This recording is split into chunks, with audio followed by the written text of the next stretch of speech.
Assalamualaikum warahmatullahi wabarakatuh. Salam sejahtera bagi kita semuanya. Sebelumnya, perkenalkan nama saya Frista Elvara Dewi Zulianto, biasa dipanggil Frista, dengan nomor NPM 21144300307. Saya dari Program Studi Pendidikan Pancasila dan Kewarganegaraan semester 3 Universitas PGRI Yogyakarta. Perkenankan, di sini saya akan memaparkan sedikit materi dari mata kuliah Ilmu Kewarganegaraan. Dan materi yang akan saya paparkan mengenai teori kewarganegaraan republikan. Teori kewarganegaraan republikan ini dipandang sebagai salah satu model khusus dari gagasan teori kewarganegaraan komunitarian. Teori ini menjadikan suatu masyarakat yang dinamakan komunitas publik sebagai pusat kehidupan politik. Prinsip utama teori republikan adalah pemerintahan sipil yang mandiri yang diwujudkan dalam institusi dan praktek klasik, seperti rotasi pegawai kantor yang mendukung karakterisasi Aristoteles tentang warga negara sebagai orang yang mampu memerintah dan diperintah secara bergantian. Nah, keunggulan teori kewarganegaraan republikan adalah keberanian, loyalitas, disiplin militer, dan kenegarawanan.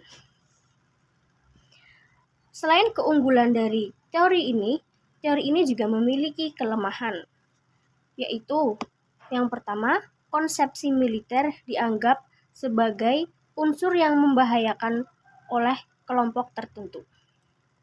Dan yang kedua, pemikiran republikan dianggap hanya ingin menciptakan satu masyarakat tunggal yang absolut dan kurang memperhatikan pluralisme, nilai-nilai, dan kondisi masyarakat yang beragam.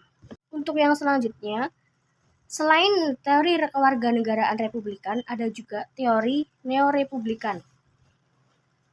Teori kewarganegaraan neorepublikan ini bersifat memadukan konsep publik, pluralitas, dan tindakan warga negara. Dalam pandangan teori neorepublikan, kewarganegaraan merupakan suatu jabatan, lembaga dalam republik yang berhak dimiliki oleh setiap warga negara. Konsep kewarganegaraan dalam teori neorepublikan ini adalah setiap warga negara berkedudukan sama dalam kehidupan politik. Teori neorepublikan ini bertumpu pada fokus mengenai bagaimana pengaktualisasian dalam kehidupan nyata terkait kewarganegaraan.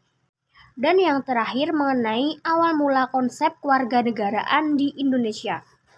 Yang pertama, menurut peraturan Hindia Belanda, penghuni tanah air Indonesia yang bukan orang asing disebut Kaula Negara Belanda yang dibedakan menjadi 3 bagian. Yang pertama, Kaula Negara Belanda, orang Belanda. Yang kedua, Kaula Negara Belanda, bukan orang Belanda, tetapi yang termasuk Bumi Putra. Dan yang ketiga, Kaula Negara Belanda, bukan orang Belanda, tetapi juga bukan Bumi Putra, seperti orang-orang timur asing, yaitu seperti Cina, India, dan Pakistan. Kemudian yang kedua, menurut Undang-Undang Nomor 62 Tahun 1958 tentang Kewarganegaraan Republik Indonesia yang mulai berlaku tanggal 1 Agustus 1958 diatur hal-hal sebagai berikut. Yang pertama, siapa yang dinyatakan sebagai warga negara Indonesia? Yang kedua, pewarganegaraan biasa atau naturalisasi. Dan yang ketiga, akibat pewarganegaraan. Yang keempat, pewarganegaraan istimewa. Yang kelima, kehilangan kewarganegaraan Indonesia. Dan yang terakhir, siapa yang dinyatakan berstatus orang asing.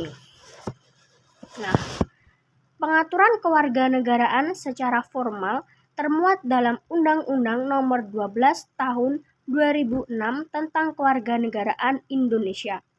Undang-undang tersebut memuat pengaturan konsep kewarganegaraan formal terutama mengenai elemen identitas tentang siapakah yang menjadi warga negara Indonesia. Mungkin itu sedikit pemaparan materi mengenai kewarganegaraan yang dapat saya sampaikan. Kurang lebihnya mohon maaf. Billahi taufiq wal hidayah. Wassalamualaikum warahmatullahi wabarakatuh.